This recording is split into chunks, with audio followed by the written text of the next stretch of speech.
Après une visite de courtoisie à l'autorité municipale, c'est au pas de charge que la délégation de la Direction générale des infrastructures a fait le tour des deux grandes composantes du projet de transport urbain de la ville de Parakou. D'abord, le volet traversé. J'ai constaté que les travaux sont avancés et sont quasiment achevés.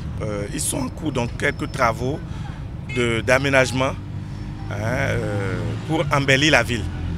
J'ai noté donc avec satisfaction les efforts des Chinois par rapport à l'ensemble des travaux. Si au niveau de la première composante du projet de transport urbain de Parakou, les travaux ne souffrent d'aucune insuffisance, sur le contournement de la ville, par contre, Arsène Soglo et sa suite ont noté des anomalies. Les dégradations qu'on regrette sont apparues au droit des dos d'âne qui ont été érigés. Il est inadmissible que de façon aussi précoce, des dégradations se profilent. D'où la soif du directeur général adjoint des infrastructures d'en savoir plus sur les facteurs explicatifs d'un aussi regrettable état de choses. Là, il s'agit d'un phénomène d'orniérage et je pense qu'il faut que nous fassions des carottes dans ces zones-là pour voir si la formule du béton bitumineux est respectée. À la suite du directeur général du CNRTP, les responsables de l'entreprise en charge des travaux sont également appelés à s'expliquer.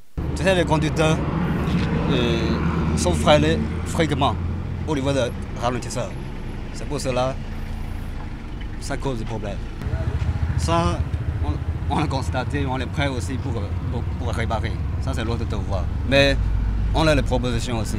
Quelles propositions vous avez? Si l'État qui veut financer un projet, il faut donner les instructions pour limiter le poids de camions.